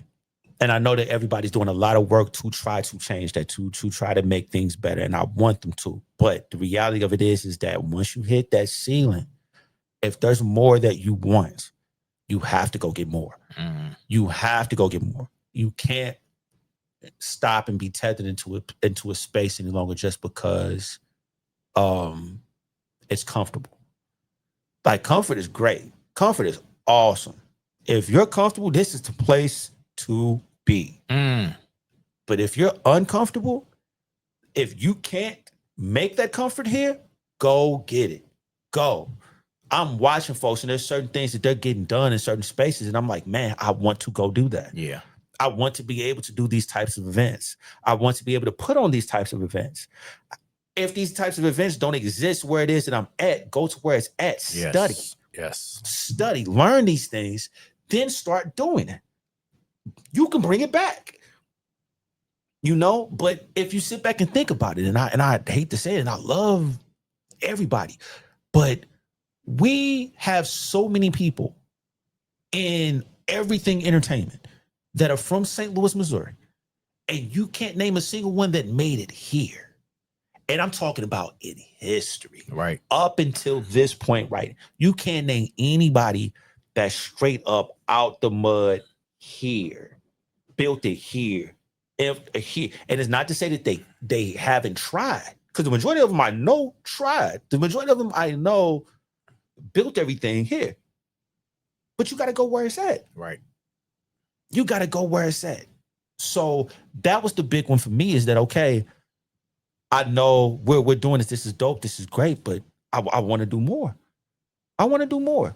So that's where that came in at. And so I'm learning, like, the more that I'm learning, okay, let's bring some of those things back here to St. Louis. So I've been blessed to be able to do events, to do things in both cities at a fairly consistent rate. And, you know, even me having, like I said, monthly residency, which, you know, next Friday, first thing Fridays, I do at Southern Feed Store every month. And I'm able to do rotating DJs and all of that. Bring DJs from St. Louis down to, hey, you got to spot the rocket, crazy event. You know, bring Atlanta DJs up to St. Louis. Like, that's things that I'm working on, and just being able to kind of bridge that to where others can take advantage of that. Right. As long as you dope, I'm rocking with you. So getting out there, learning these things, and being able to bring it back and all of that stuff has been the best thing for me. But it's just going out there and getting it where it is to be got. And I had to ask it because I love asking this to all my guests, but especially because you just pretty much said a whole lot right there, which needed to be said. Yeah. But talk about in regards to what comes into your mind about collaboration versus competition. Man, it should always be collaboration. It shouldn't be competition. And I mean, I enjoy competition for the sake of the fun of competition, but like, we're looking at it like, and we can have, this is a conversation that you and I can have, right? That a lot of people don't necessarily kind of understand what's going to happen. So like, case in point, right? We got an event. 4-5 DJs on it. Okay. Smooth, let's say you headliner, DJ, boom. You're ahead, like you're clearing it, like you got the night. You know what I'm saying? So this you're headlining the night. You know, you have this, that, and the third. You got openers, right? Now, vet DJs is looking at what's best for the event. How do we make sure that this event is a good event for everybody? But then you have selfish folks who are like, how can I shine in my slot? And it's like, it's not for the greater good of the event. It's how can I make my point, which, don't get me wrong, you should be able to. But you'll have dudes who early on open it up, you playing the hottest record that should be played at midnight or something like that right now at 9:30, 10. Right. And now they about to hear that song again. Yes. They're definitely going to hear that song again because it's midnight. Like, we need to play that song again. Exactly. You know what I'm saying? So now you as the consumer, you've heard this song twice now if you've been there for a while. But it's like, why did that person early decide that they wanted to go and do that? Because they wanted to take that moment. And it's not to say that you shouldn't, as a DJ, have enough range to where that shouldn't bother you. You absolutely should. But does that bode well for a great event? Speaking to your point, literally, collaboration over competition. This ain't the time to compete. We brought you in on this event for you to build to this event. This is where your slot is. Understand where you're at in that slot and what that means, what you're supposed to be doing in that slot time in order to make sure that everything works in the event. And people, you have to work with people that understand that. I'm not in a space any longer where I feel like I need to prove anything to anybody about nothing. If I'm here, proof enough. You feel what I'm saying? I don't care if you not hip to me. I'm here. They trusted enough for me to be here. What are we competing about? There it is. There it is. I love it, man. That's a great mentality to have. And I know that in the past, I was trying to do some collaboration with you, like online stuff, DJ, especially during COVID, which I got to go ahead and bring it up now. Yeah. We talked about it in the pre-show about how COVID has changed so much adaptation and everything. But, doing DJ live streams was like the biggest thing to do. The biggest during COVID. The biggest. And I appreciate you even bringing it up because I noticed you brought that up. I mean, like you came to me about that a few times. I got approached not only with you, there was a number of folks that were trying to get there. I didn't even know how to do it. And it's still to this day. You can even look at my show. I still haven't done it, but I'm now more so like, okay, now that everything's kind of calm, I'm now way more open to it because I know how to do it. But even in that, it's a lot more free now because it's not on a gold rush type of stuff. Like, it allows me or whoever else to play what it is that they want to play, how they want to play it. And for those who are into it, it's there for you. You know what I'm saying? And those is not. But that's why I love them having, we're talking about like Beat District.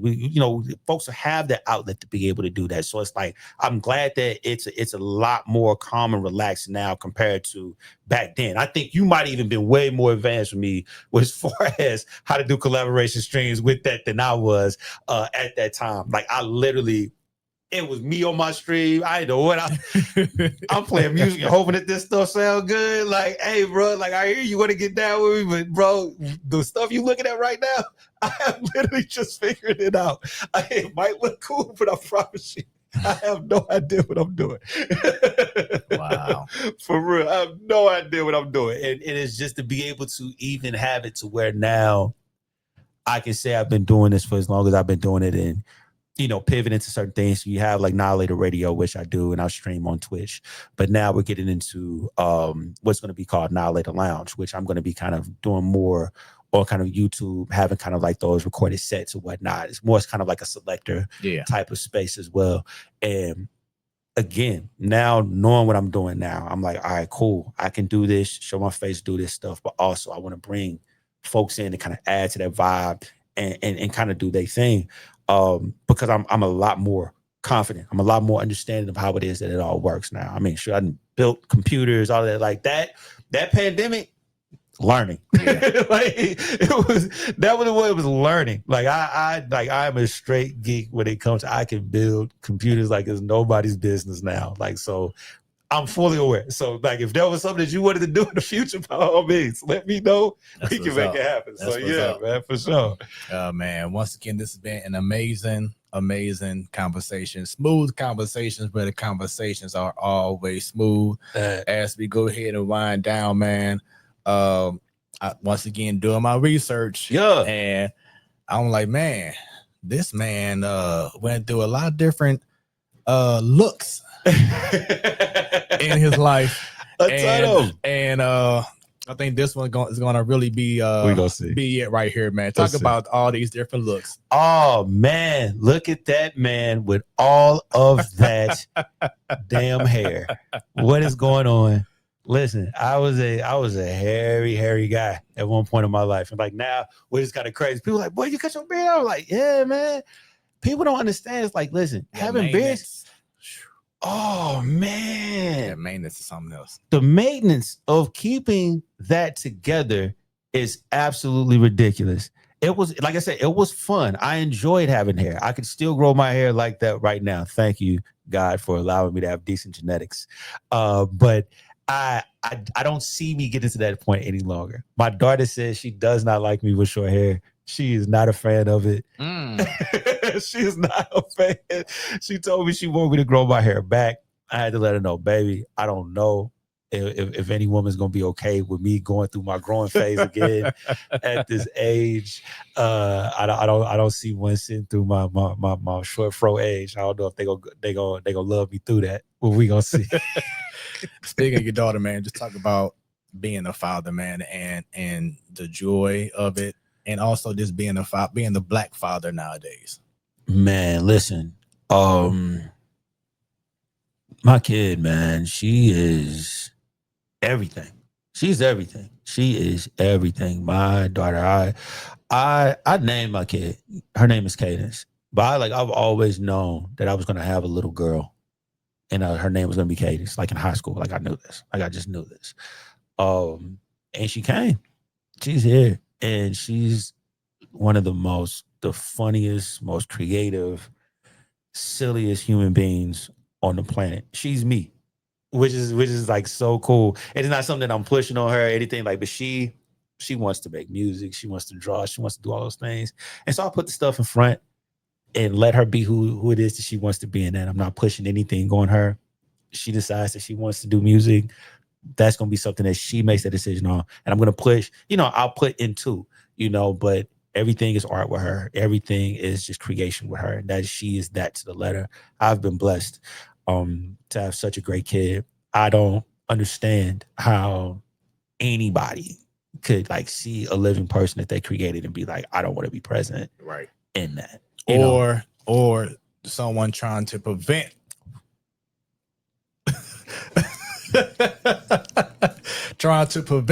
person from being present. I just gotta say it because me and I had to talk about it, man. And yeah, you already know. Listen, I'm gonna say this, right? That I'll never understand. Never. Regardless of what happens in a relationship. And now, of course, there's exceptions to rules. Right. People who are abusive, right, that cause harm to the kids, to the family, any of that type of stuff. Yeah, no, you ain't gonna be around. Like, what you talking about? Like, get out the way. But if you're being petty, you sit over here, you in any form of fashion are getting in the way, in any way, shape, or form of that father doing or being the best father that they can be. I don't get it. I don't get it. And it's kind of like, it's like speaking like to that. Like, I can speak to somebody else's story because they told it openly or whatnot, but like Tyler, not his last album, but his last before last Chromacopia. One of the kind of the bigger things of Tyler the Creator, for those, the biggest part of that album, right? And people who watch him, he's a zany kid, he says crazy stuff and all of that, and he doesn't like having dads and all, boom, boom. But like the big gotcha at the end of the project was him finding out his mom was in the way of him having that relationship with his dad. Mm-hmm. And it's like, I'm not sure if he passed or whatever happened was, but she had to atone for that. And she was like, he wasn't a bad man. You know what I'm saying? Like, I was just young. I was just in the third. I'm sorry, but he had went his entire life. And we knew, you know what I'm saying? Folks who listened to him knew him as this dude, like, his dad wasn't there. His dad ain't just in the third. He abandoned him. And then you find out at the end, like, that man was trying to be present the entire time. That's tough. It is. That's tough. Yeah. And it's also one of those things where it's like, you can't pay that back. There's not a sorry. There's not a sorry that you can say to a person when you take that kind of time away from them. Because as much as you're harming the dad, you're really only harming that kid, man. And it's the worst feeling because I've gone through that. Still actually going through that, and it's definitely unfortunate because, like you said, I was someone that made sure that my kid was in this positive group, was involved in this in church, involved in this and doing this and going to games. And once again, because of pettiness, because of you not getting what you want to not just hurt me, but you're hurting the progress of our child. And it's a long lasting effect that may never be corrected or can be it just can't be right because you just wasted years and years. Literally years. Where this child could have been here, but because of your ways, the child is still down here. And like I said, is man, I hate that because the kid didn't ask to be here. Right. Period. The kid didn't ask to be here. The kid did not ask to be here. The kid did not ask for any of this type of treatment, any of that. If you have somebody who's an active parent or attempted to be active, like regardless of how you may feel about them or y'all relationship or how that happened, as long as nobody was harmed or hurt, hey man, you being petty is not helping. No. Nobody. No. And I mean, honestly, even ultimately, how is it benefiting you? Because you're being petty, but it's like you're putting all of that on your shoulders. So now you got this, you know what I'm saying? You got resentment from you being petty, but then also I'm doing everything, but you doing everything because you being petty. You gotta live with it. Like my thing is like, and this is no knock again. And I want to make sure that we're clear here. We're talking to a man who was brought up in a single parent household. I know what it's like to not have an actual, like, want to be biological father, in their life. Like, bro, last time I saw my biological father, I was 8. I'm 42. I have my stepfather who came into my life, and he's been that and then some. But we're talking like my actual 8, bro. 8. I wouldn't even know that man if he walked down the street and walked past me. He wouldn't know me. Like, straight up and down. Right. And so I knew that was never something that I wanted to be. When it came to that place, like I wanted to be that kind of dad ever in life. I don't care what happens with me and the mom, the kid's never not gonna have me there.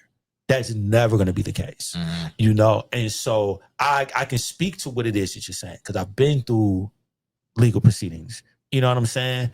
And in different states, the rules are different. They're not built for men who are active dads. They're Right. not built for men who want to be there and be present for their children. Those who, if you go into that process, and this is not to discourage any man, I'm here to say, if this is really a thing that is happening, to go forth with everything that you need to do in order to get your legal rights, or do what you need in order to have that with your child. Do it. It's tough. It's nothing about it is easy. I'm not going to say that to anybody. And that's why I can say that, because like you said, you've been through it. I you know, hey, you feel me? So I know what it's like. But I also know that when it comes to those particular moments, when you are going to have those conversations with your kid, right? You know, we can speak intelligently to something like, you, whatever you thought this was, your dad has been here, and your dad has been fighting for you. Always been here. Always been here. Yeah. Like, and this, and we can prove it. You know what I'm saying? So I hate that any person has gone through that. I hate that, especially if they want to be present. I hate that anybody who's had to actually deal with that, because if you have, you know how hard that is. Right. Because that's your pride.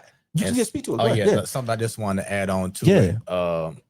You know, some people may take it one way or another, but as you're fighting to still be present, don't allow someone else lower than you to make you lose yourself along the way. That's the importance of saying letting go and let God, because there's just so much that you can do to try to be as positive and be optimistic. But it goes back to the conversation we had earlier about family or whomever appreciating that you want to be there. Yeah. They have to be receptive too. And there's just so much that you can do, but don't lose yourself where you don't even know who you are anymore, because you're trying to fight for this. You know what I'm saying? It's so many different levels to it. But the main thing is you cannot lose yourself, because if I were to have lost myself, I wouldn't be here today. Smooth. Bro. I'm just saying. Listen, and this is for those that know me. I've probably said that probably 17 times today. For those that know me, you really know me. You know what he said, and you know what you know what life is right now. I agree 110%, bro, because you're gonna be taken there. Yeah. You're gonna be taken there, bro, to be completely out of character for a person to be like, aha. See, I told you. It is like, nah, man, you keep getting prodded and poked at. It's like human nature. What do you how do you expect me to react? And this what we doing. Right. Who is this about and who is this for? You know, how do you expect me to act in this situation? Right. What do you really genuinely expect from me? You know? And it's just certain situations where, like I said, the struggle is chosen, and you have to be the bad guy. You gotta have a black hat. You gotta, you know what I'm saying? He ain't this, that, and the third, and you gotta eat it. Yeah. That's not easy. It ain't easy. That's not easy, G. And it's like, again, a lot of it honestly, everything is a circle. As you stated, we're talking about men expressing their emotions, being able to do all of these different things. There's not a lot of spaces to where people are willing to hear that. And I get it. Because so many of us have not grown up with our fathers. Right. So many of us. So it looks terrible. There's so many dudes who just ain't been there, didn't care about these kids, didn't care about none of this stuff. And we had to come up in that. You know what I'm saying? So you get it. You get why it is what it is. You get why the system is built how it is. But it's like, if I'm clearly showing you that ain't what I'm on, what we doing, baby? Because going back to what you said about the system, they don't care about you at all. No. They just care about the money, man. And it's unfortunate, but that's how life is. So like I said before, do not lose yourself. Don't lose yourself. Like case in point, like if you didn't care and you was just like, oh yeah, man, I don't care about that kid, whatever, you would probably have been better off. Right. It's crazy. Right. That right there proves my point. If you went through that process nonchalant, didn't care, didn't show up, this, that, and the third, you probably would have been better off. That's how ridiculous that is. And nobody talks about it. Yep. We don't talk about it. We don't, because you can't. Yep. As a man, you can't talk about those things. So once again, brother, you and I can go on for hours for real, man, because I can tell just by the conversation, we got some things to talk about. Brother. But this has been an amazing, smooth conversation. I've been looking forward to this. I'm glad that you made it happen. Thank you, I bro. do want to ask you, man, take away being a father, take away being a DJ, take away being a rapper, take away all those things, man. Who is Van Coleman? A man of integrity. A man who believes in something, but a man who believes in himself, a man who believes in others, a person who believes that you can be good, you can be solid, you can be dependable, you could be, a space of safety. You can be all of these things and still maintain yourself. Like, I want people to know that there are decent people out here still. And, that doesn't mean perfect. Nobody said perfection. Nobody said any of that stuff. But I'd often get times where people, they'll say, oh, man, he doesn't get it. It's kind of a hard read on him. It's because you're trying to read me. You feel what I'm saying? I'm not a book. I'm not meant to be read. You ain't supposed to, that was get it down. That's what he be doing. Right. You meet me, man, I ain't got no intentions of nothing but being just a solid dude and hopefully meeting somebody else solid and we can be solid together. Like, what you bring to the table and all of that stuff will get figured out in the process of whatever this is. Like they say that, like, I truly believe, as my mom would say all the time, people in your lives for a reason, season, or a lifetime, allow people to be what it is they're supposed to be when they're supposed to be that. But putting all of the additional on folks, you're not going to get them 100% them. So I just believe in being solid, man. I believe in giving out love, man, making people happy, bringing people joy. That motivates me when people enjoy what I do and they take to it and they tell other folks and all of that. Like, I just want to be a good dude, good to people, meet other good people, and just be happy, man. That's it. That's all I want people to know, man. You meet me, I'm a cool cat. Regardless of how my face might look. When you initially see me, because I know visually, probably when I'm just kind of out and about, I don't visually probably look like the most friendliest person. But when I'm cool as I don't know what, bro. Yeah. Like, I'm super cool. But I'm the guy that, hey, what's up, my dude? I'm that dude. I'm that guy. So it's like, that's not me putting on for folks. I don't have time. I'm not in no competition with nobody. I ain't trying to play you. I ain't on that type of stuff. And I just want people to be on that same stuff. Come out with the cars showing just like me, and we straight. But that's all you need to know about me, man. I'm a solid dude. That's it. There it is, man. Well, everyone, that has been another edition of Smooth Conversation, where the conversations are always smooth. I will be doing some editing, as my man said. So I will get this actual episode to be re-uploaded on YouTube in the next 24 hours, so you can get away all the earlier moments where y'all couldn't hear us earlier. But I said that later on, it'll be very much smoother, and it has been, and it's been a great conversation. Thank you very much, brother. Man, thank you, bro. I appreciate you, man. I mean, more collabs, man, that we gotta do, man. Bro, listen, this it is recorded. This ain't hype talk. I'm saying it like, and I appreciate it. Even Ashley even saying it up here on there. Like, no, man, let's make it happen. I appreciate you. Like I said, opening up the space, and everything comes full circle. Like I said, with my cousin Spot, like this, everything happened how it's supposed to happen when it's supposed to happen. You feel me? There you go, man. So everybody else, once again, make sure y'all go ahead and connect with yours truly. Just scan the QR code on the top right of the screen. Also, follow Smooth Conversations on YouTube, Smooth with 3 O's. Like, subscribe, share.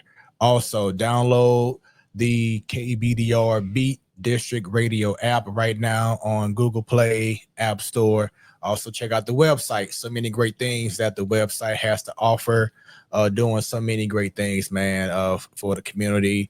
And this is being streamed worldwide. So not just here locally. Now, this is going worldwide. It could be someone in China right now tuned in, learn about good brotherlyzm. You know what I'm saying? And Smooth right now. So worldwide. We appreciate y'all, man. Once again, this show has been brought to you by Smooth Moments. Y'all need some amazing photography, videography, drone services done. Get at yours truly. And let's make some things happen. Stay tuned. Next week, I have another amazing guest that's going to be here at the radio station doing so many big things, man. Smooth Conversation, where the conversations are always smooth. I got to say this. stay tuned, and stay smooth.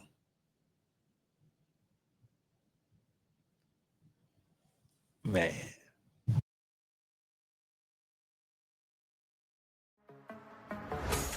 What you have just experienced was brought to you by Smoooth Productions. Until next time, stay tuned and stay smooth.